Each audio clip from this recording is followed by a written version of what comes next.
Octubre de 2008. Son las 3 de la mañana en algún lugar del mundo.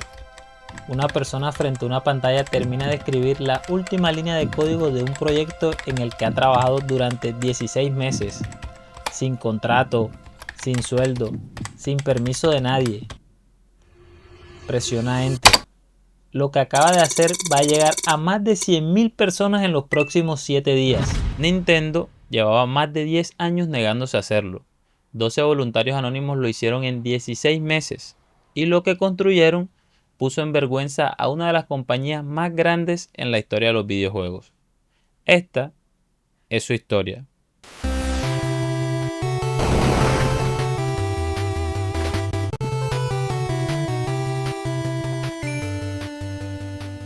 Para entender por qué esta escena existió, hay que entender el problema que resolvió.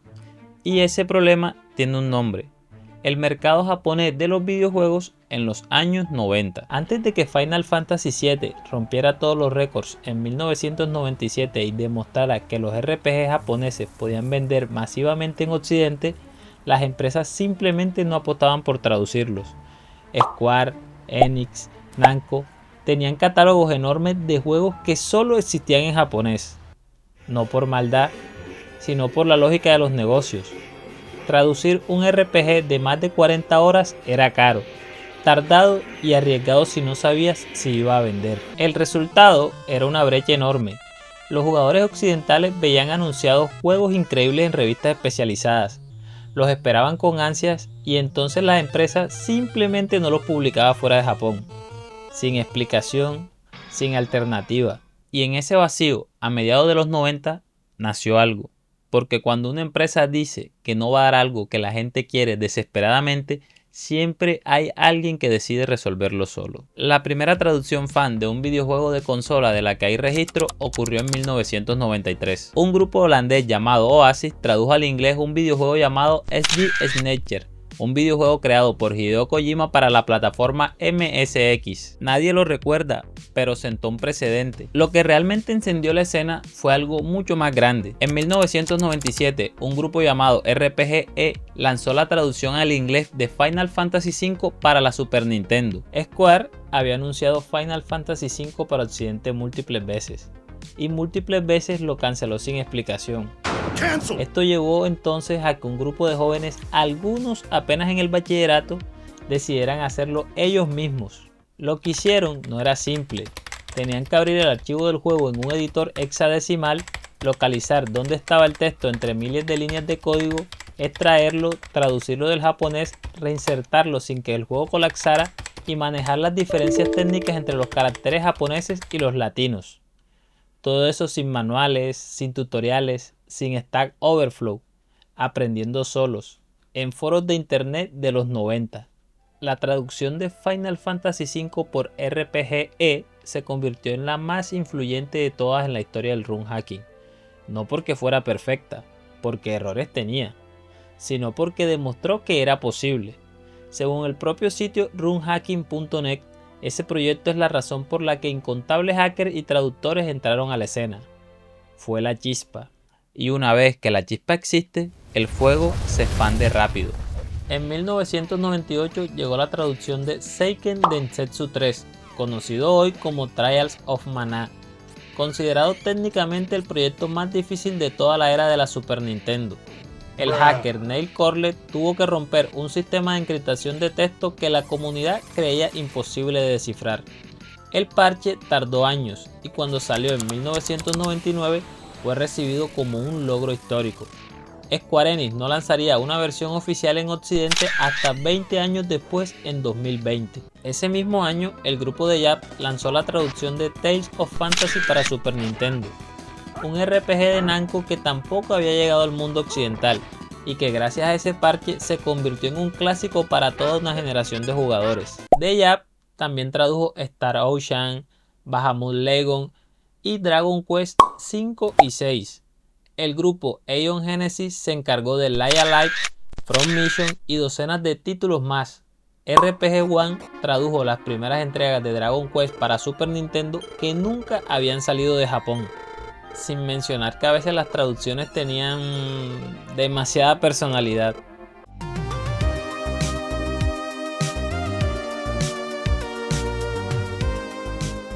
Todo ese trabajo hecho por voluntarios anónimos. Todo ese catálogo de clásicos que una generación entera pudo disfrutar gracias a personas que nunca cobraron un centavo por ello. Y entonces llegó la prueba más difícil de toda la historia de la escena, la que los pondría en la mira directa de Nintendo, la que los convertiría en leyendas. Para entender lo que está a punto de pasar, necesitan saber qué era Mother 3 y por qué su historia es una de las más dolorosas de la industria del videojuego. En 1989, Nintendo lanza en Japón un RPG llamado Mother, creado no por un desarrollador de juegos, sino por Shigesato Itoi, un escritor y publicista japonés. En lugar de dragones y espadas, el juego tiene adolescentes con poderes psíquicos, alienígenas y una narrativa que mezcla humor absurdo con momentos de una tristeza genuina. En 1995 llega al occidente la secuela, Earthbound para Super Nintendo.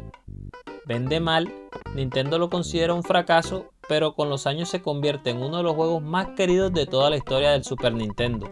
Un juego de culto que inspiraría títulos como Undertale décadas después. Entonces la gente empieza a esperar Mother 3. El juego entra en desarrollo para Nintendo 64 a mediados de los 90. Durante años Nintendo repite, ya viene, ya viene. En el año 2000, después de casi 5 años de desarrollo, lo cancelan, sin aviso y sin explicación. En 2003 anuncia que resucita para la Game Boy Advance. En 2006 finalmente sale, pero solo en Japón. Nintendo confirma que no habrá versión occidental, después de 10 años de espera.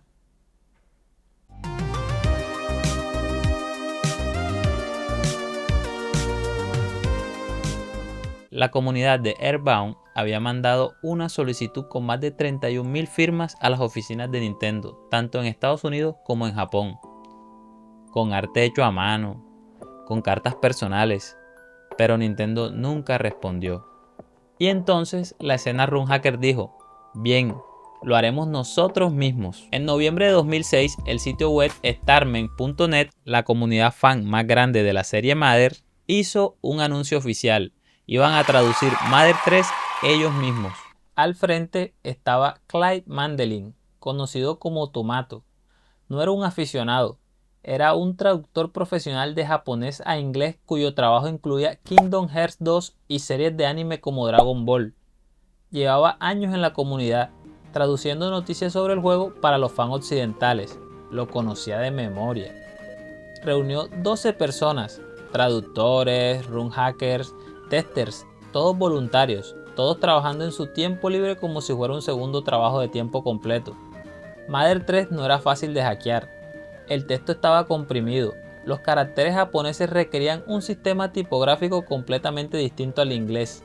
Y varios diálogos usaban juegos de palabras específicos del japonés sin equivalente directo. Para resolver cada uno de esos problemas, el equipo tuvo que construir sus propias herramientas desde cero. Software que no existía, que nadie había escrito antes, que tuvieron que inventar.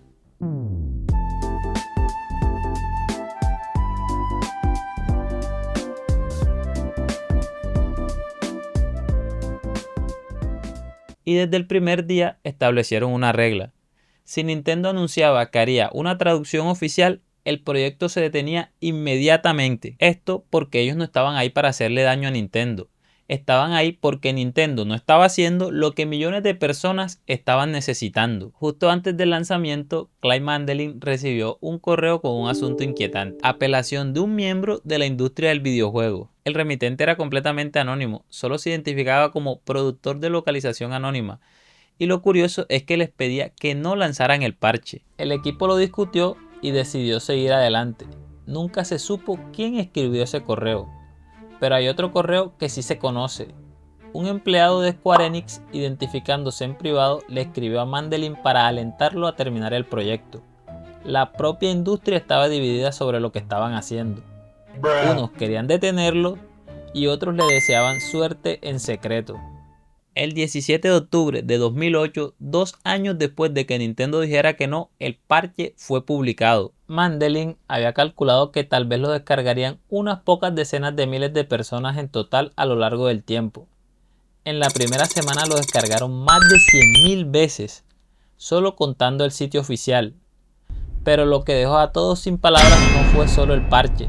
Junto con él publicaron la Mother 3 Handbook, una guía del jugador de 200 páginas a todo color, de calidad profesional.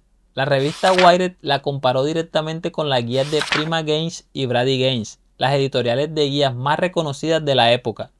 Un grupo de voluntarios sin presupuesto había producido algo que rivalizaba con empresas profesionales. Como un pequeño dato curioso, los chicos que diseñaron y vendieron esa guía usaron esa experiencia para fundar una empresa de mercancía. Esa empresa hoy se llama Fangamer. Sí, la multimillonaria compañía que hoy hace el merchandising oficial de Undertale, Hollow Knight y Stardew Valley nació literalmente de este proyecto fan. Y aquí viene algo que me parece poéticamente perfecto. Shigesato Itoi, el creador del videojuego, el hombre que escribió cada línea de ese guión que le dio alma a toda esa historia, bendijo públicamente la traducción. Dijo que era improbable que el juego recibiera alguna vez una versión oficial en otros idiomas y que estaba agradecido con los fans que lo habían hecho posible. El padre del juego validó la traducción no oficial. Nintendo, la empresa que publicó el juego, guardó silencio. Clive Mandelin llegó incluso a ofrecerle a Nintendo usar su traducción de forma completamente gratuita para su versión oficial. Dijo que la haría de nuevo desde cero si eso significaba que el juego llegara a más personas. Nintendo nunca respondió. Hoy, en 2026, Mother 3 sigue sin tener versión oficial fuera de Japón. La única forma de jugarlo en otro idioma sigue siendo gracias a ese parche de 12 voluntarios. Hay algo que me parece importante antes de cerrar. Porque podemos contar esta historia como unos rebeldes en contra de una corporación. Pero la realidad es más interesante. Ninguno de los grupos que mencioné en este video se presentó como héroe. RPG no dijo que estaba desafiando a Square. The Jab no dijo que estaba salvando los videojuegos. El equipo de Mother 3 dejó claro desde el día 1 que se detendrían si Nintendo se los pedía. Lo que ellos hicieron simplemente fue resolver un problema real. Habían obras de arte atrapadas en una barrera idiomática que ninguna de las empresas estaba dispuesta a romper.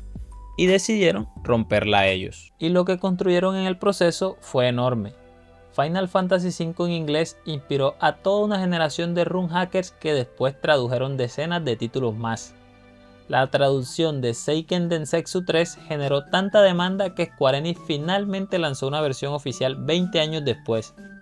Los parches de Dragon Quest para Super Nintendo permitieron que jugadores de todo el mundo descubrieran una saga que hoy en día es una de las más vendidas de la historia.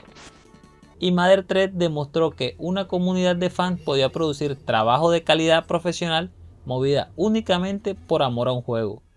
La industria notó todo eso. Varios traductores profesionales de hoy comenzaron exactamente ahí, hackeando runs en foros de internet, y empresas como Square Enix eventualmente empezaron a relanzar oficialmente los títulos que los run hackers habían traducido años antes, muchas veces usando las traducciones fan como referencia. La moraleja de esta historia no es que hackear juegos esté bien o mal, la moraleja es que cuando algo que la gente realmente ama queda abandonado, siempre hay alguien dispuesto a rescatarlo. Y ese alguien casi nunca busca dinero, fama ni reconocimiento. La próxima vez que juegues algún clásico japonés, vale la pena preguntarse, ¿llegó solo o hubo alguien en foros de internet trabajando durante noches para que esto fuera posible? Y bueno, cuéntenme en los comentarios, ¿jugaron alguno de estos títulos que mencioné? Y de ser así, ¿sabían que era una traducción fan? Y si este tipo de historias donde personas cambian algo para millones sin que nadie se los pida es lo que les gusta, no olviden suscribirse. Yo soy Bra04 y nos vemos en un próximo video.